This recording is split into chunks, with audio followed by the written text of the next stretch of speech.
టాలీవుడ్ లో crazy combinations అనగానే మనకు గుర్తుకు వచ్చే పేర్లలో అల్లు అర్జున్, త్రివిక్రమ్ శ్రీనివాస్ జోడీ ముందుంటుంది. జులై, సన్ ఆఫ్ సత్యమూర్తి, అలా వైకుంఠపురంలో వంటి హ్యాట్రిక్ హిట్స్ తర్వాత వీరిద్దరూ నాలుగోసారి చేతులు కలపబోతున్నారన్న వార్త సినీ ప్రియుల్లో పూనకాలు తప్పిస్తోంది. అయితే ఈసారి వారు చేసేది మామూలు సినిమా కాదు, అంతకు మించిన గాడ్ ఆఫ్ వార్.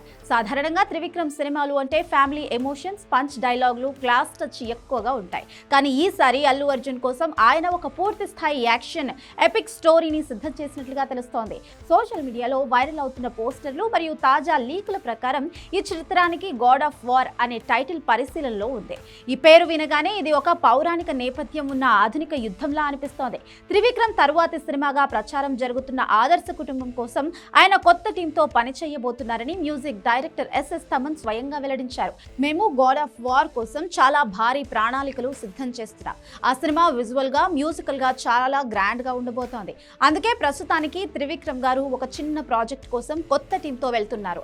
మా అసలైన వేట గాడ్ ఆఫ్ వార్ తోనే మొదలవుతుంది అని తమన్ క్లారిటీ ఇచ్చారు. పుష్ప సినిమాతో Allu Arjun pan India star గా ఎదిగారు. ఇప్పుడు త్రివిక్రమ్ కూడా తన మార్కెట్ ను నేషనల్ లెవెల్ కు తీసుకువెళ్లాలని చూస్తున్నారు. దాదాపు 300 కోట్ల భారీ బడ్జెట్ తో ఈ సినిమా తెరకెక్కబోతున్నట్లుగా తెలుస్తోంది. హారిక అండ్ హాసిని క్రియేషన్స్ ఈ చిత్రాన్ని ప్రతిష్టాత్మకంగా నిర్మిస్తోంది. ఇందులో అల్లు అర్జున్ పాత్ర మునుపెన్నడూ చూడని విధంగా చాలా పవర్ఫుల్ గా ఒక యోధుడి తరహాలో ఉండబోతోందని తెలుస్తుంది. అల్లు అర్జున్ స్టైల్, త్రివిక్రమ్ మేధస్సు కలిస్తే బాక్స్ ఆఫీస్ రికార్డులు తిరగరాయడం ఖాయం. ముఖ్యంగా అలా వైకుంఠపురంలో సాధించిన నాన్ బాహుబలి రికార్డులను ఈ గాడ్ ఆఫ్ వార్ దాటేస్తుందని ఫ్యాన్స్ ధీమాగా ఉన్నారు. ఈ సినిమాలో గ్రాఫిక్స్ మరియు యాక్షన్ సీక్వెన్స్ హాలీవుడ్ స్థాయిలో ఉంటాయని ఇండస్ట్రీ వర్గాలు చర్చించుకుంటున్నాయి. ప్రస్తుతానికి అల్లు అర్జున్ అట్లీ సినిమా పనుల్లో బిజీగా ఉండగా త్రివిక్రమ్ తన స్క్రిప్ట్ ను తుది మెరుగులు దిద్దుతున్నారు. 2026 ఎండింగ్ నాటికి ఈ భారీ ప్రాజెక్టు పట్టాలెక్కే ఛాన్స్ ఉంది.